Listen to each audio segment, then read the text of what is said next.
Bismillahirrahmanirrahim. Nahmaduhu wa nusalli ala rasulihil karim. Amma ba'd. Insyaallah pada kesempatan ini kita akan melanjutkan kembali pembacaan kitab Uqudul Jan. Kita telah sampai kepada Al-Faslur Rabi'u, fasal yang keempat. Fasal yang keempat ini fi bayani hurmatin nadhari rajuli, di dalam menjelaskan haramnya melihatnya laki-laki ilan nisa'i al-ajnabiyat, kepada wanita-wanita asing, wanita-wanita yang bukan mahramnya.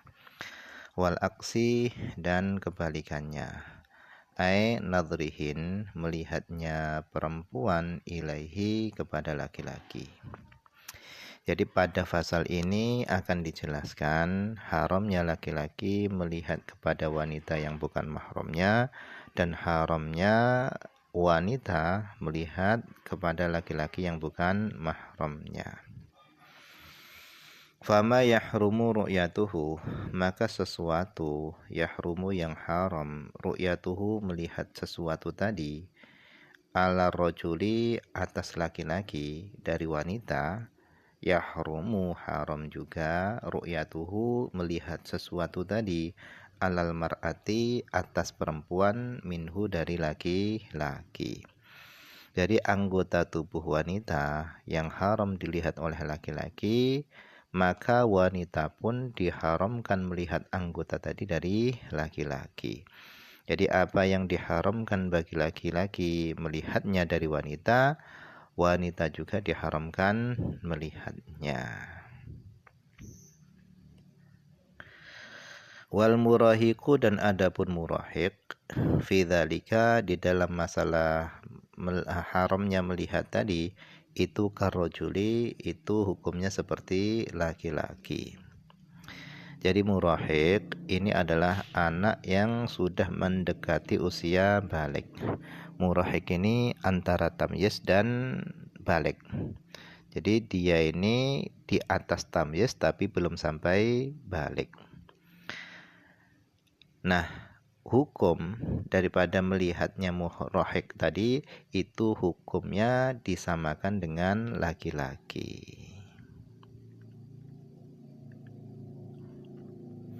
Fayalzamu, maka wajib waliyahu atas walinya, man'uhu mencegah murahik tadi, minan nadhari dari melihat, ilal ajnabiyat kepada wanita-wanita asing yang bukan mahramnya. Jadi bagi walinya, orang tuanya, itu wajib mencegah murahik tadi dari melihat wanita yang bukan mahramnya.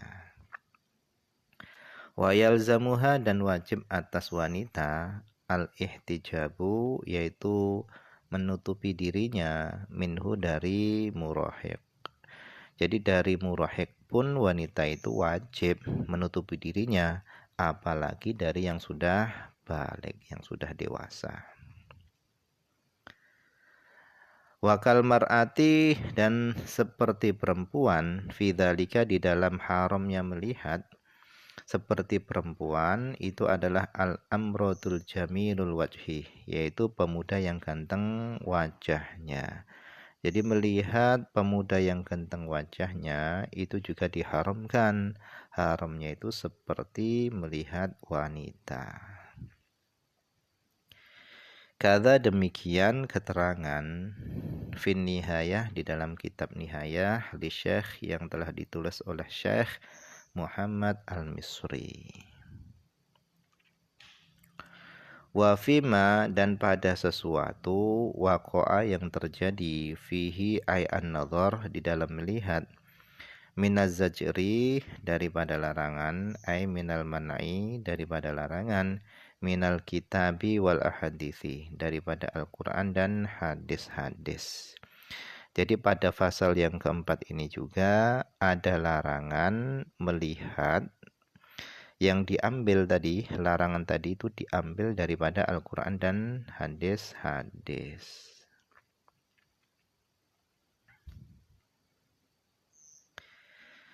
Kemudian wa yahrumu, dan haram, ala rajuli atas laki-laki, walau majbuban, walaupun dzakarnya itu sudah terpotong, wa khosiyan, dan walaupun zakarnya tadi itu sudah dikebiri, wa ininan, dan walaupun rojul tadi itu adalah rojul yang impoten, yang nggak bisa tegak lagi zakarnya, au mukhannisan, atau rojul tadi itu sifatnya itu kebanci-bancian, wahiman, dan rojul tadi itu walaupun sudah tua renta. Apa yang diharamkan? Nadruhu, melihatnya laki-laki tadi, ila ajnabiyantin, kepada wanita ajnabiyah, mustahatin, yang disyahwati, hatta ila wajhiha, bahkan sampai kepada wajahnya wanita, wa kafaiha, dan kepada dua telapak tangannya wanita, zahran, bagian zahirnya, wa batnan, dan bagian dalamnya telapak tangan. Jadi selagi dia ini adalah laki-laki, apapun kondisinya, apapun keadaannya, apakah zakarnya tadi itu terpotong, atau zakarnya itu sudah dikebiri, atau dia ini adalah impoten, zakarnya nggak bisa tegak lagi, atau dia ini sudah tua renta, tetap diharamkan baginya melihat wanita asing yang bukan mahramnya yang disahwati. Bahkan melihat wajah dan telapak tangannya itu juga diharamkan. Wahwa al-muftabihi, dan ini adalah pendapat yang difatwakan. Lakin akan tetapi nukila, telah dinukil, anil aktsarin, dari kebanyakan para ulama, apa yang telah dinukil, hillun nadhari ila dzalika, halalnya melihat ila dzalika, kepada wajah dan dua telapak tangan. Jadi dalam melihat wajah dan dua telapak tangan wanita yang asing itu ada khilaf. Ada yang mengharamkan dan ada juga yang membolehkan.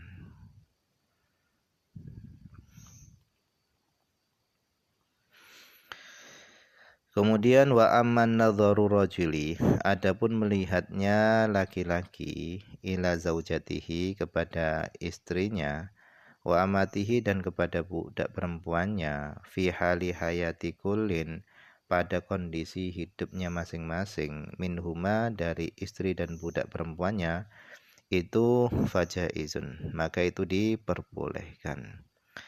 Walau ma'a wujudi mani'in minal istimta', walaupun bersama adanya penghalang daripada bersenang-senang, maksudnya adalah penghalang daripada jima. Yang mana penghalang tadi sifatnya itu adalah qaribiz zawal, yaitu cepat hilangnya. Apa penghalang yang cepat hilangnya? Kahaidin, seperti haid, warohnin, dan seperti budaknya tadi itu digadaikan. Jadi bagi laki-laki itu boleh melihat kepada istri dan budak perempuannya, kepada seluruh tubuhnya itu boleh. Walaupun ada penghalang daripada jima yang dekat, penghalangnya tadi cepat hilangnya. Seperti haid, dan misalnya budak perempuannya tadi itu sedang digadaikan, dia ini tetap boleh melihatnya.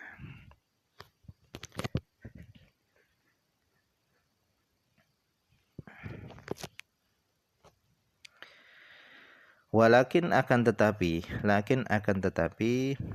yukrahu, dimakruhkan, nadhrul farji, melihat farji, hatta min nafsihi, bahkan dari dirinya sendiri, bila hajatin, dengan tanpa ada kebutuhan. Tetapi kalau melihat farjinya istri, itu hukumnya adalah dimakruhkan. Bahkan melihat kepada farjinya sendiri itu juga dimakruhkan. Ketika kapan? Ketika gak ada hajat. Tetapi kalau ketika ada hajat nggak dimakruhkan. Bi khilafil mani'i al-bati'i zawal, berbeda dengan penghalang yang lama hilangnya.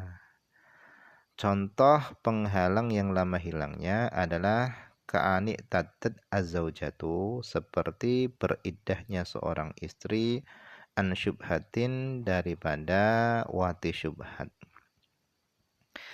Jadi wanita yang melakukan wati syubhat,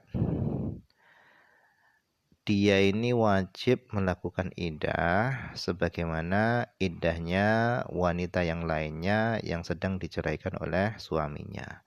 Yaitu masa iddahnya itu 3 kali suci. Nah, tujuannya iddah tadi itu untuk apa? Tujuannya adalah untuk melihat kondisi rahimnya, kosong apa enggak. Jika dari hasil wati syubhat tadi itu dia hamil, wanita tadi itu hamil, maka masa iddahnya itu sampai dia melahirkan. Nah, iddah dari wati syubhat ini namanya adalah penghalang yang lama hilangnya.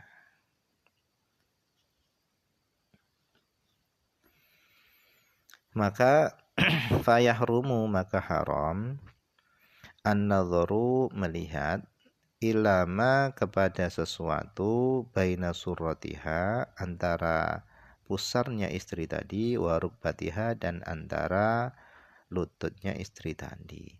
Tuna ghairihi, tidak haram kepada selainnya, selain apa-apa yang ada di antara pusar dan lutut. Hukumnya tadi itu kal maharim, seperti wanita-wanita mahramnya. Wal amati al muzawwajati, dan wanita, yaitu budak wanita yang sudah dinikahkan. Jadi ketika istri tadi sedang menjalani iddah dari wati syubhatnya, maka bagi suaminya itu diharamkan melihat kepada apa-apa yang ada di antara pusar dan lututnya. Tetapi tidak diharamkan melihat kepada selain apa-apa yang ada di antara pusar dan lututnya. Hukumnya tadi itu disamakan dengan seperti melihat wanita-wanita mahramnya.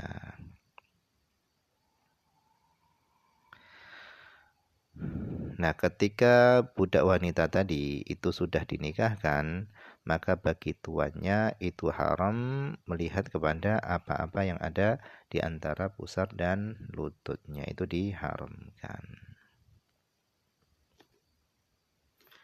Nah, mungkin ini saja dulu yang bisa dibaca pada kesempatan ini, semoga ada manfaatnya.